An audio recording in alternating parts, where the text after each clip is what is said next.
Le surf, c'est un sport qui est très ingrat. Ouais. C'est le plus beau sport, mais c'est le sport le plus ingrat parce que, en fait, chaque étape de progression est lente et difficile. La plupart des sports, genre, je sais pas, tu joues au ping-pong, au début, t'es une merde, et ensuite, tu commences à comprendre, et c'est bon, t'as un certain niveau, et à partir de là, c'est facile. Le surf, à chaque fois que tu veux progresser de ça, il te faut 2 semaines. Et il te faut 2 semaines de galère. Parce que pour prendre une vague, tu vas dépenser je sais pas combien de calories. Tu dois nager pour passer la barre. Donc, en gros, tu as des vagues qui s'éclatent sur la plage. Et en gros, après la barre, tu as passé l'endroit où les vagues cassent et tu peux attendre tranquillement la vague que tu as envie de prendre. Mais avant d'arriver là, tu as des vagues qui te prennent et qui te poussent vers la plage. Donc, tu nages, tu nages, tu nages. Tu te prends une énorme vague. Ensuite, c'est super vicieux. Derrière la vague, il y a de la mousse blanche. Et donc, ça fait des espèces de tourbillons dans l'eau et ça t'empêche de nager. Donc, en fait, tu te prends une vague.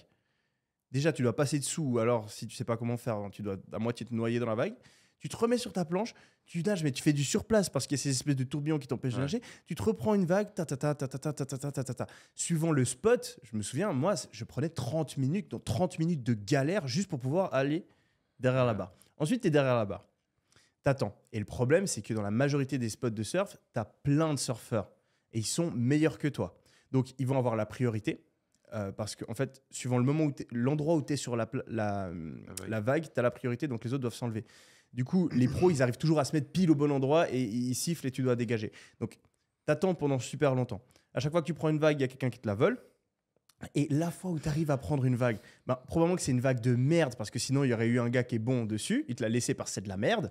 Donc, tu te lèves sur ta vague et t'es pas trop bon. Donc, tu te foires. Donc, tu foires ta vague, tu as le seum. Et là, tu es de nouveau à l'endroit où il y a toutes les vagues qui pètent. Donc, bam, bam, bam, bam. Et tu remets 30 minutes pour venir. Ouais. Donc, faut avoir une détermination hors du commun pour devenir surfeur, à moins que tu l'aies fait depuis que tu es gamin et que tu sois né avec ça.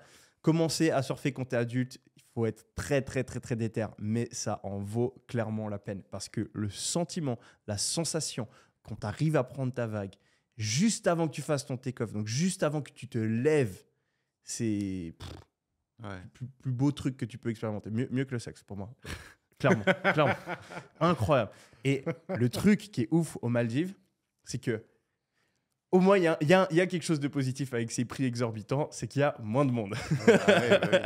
Et donc, tu as des vagues qui sont incroyables, tu as des spots magnifiques. Ouais, c'est sûr que là, c'est pas le surfeur du coin qui vient, quoi. Ouais.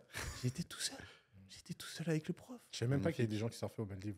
Mais tu sais qu'il y a des très très bonnes vagues. Et je pense que je vais retourner parce que la saison commence maintenant. J'étais en tout début de saison. Je pense que je vais repasser. Il y a des tubes. Hein. Il y a de quoi faire des vagues incroyables.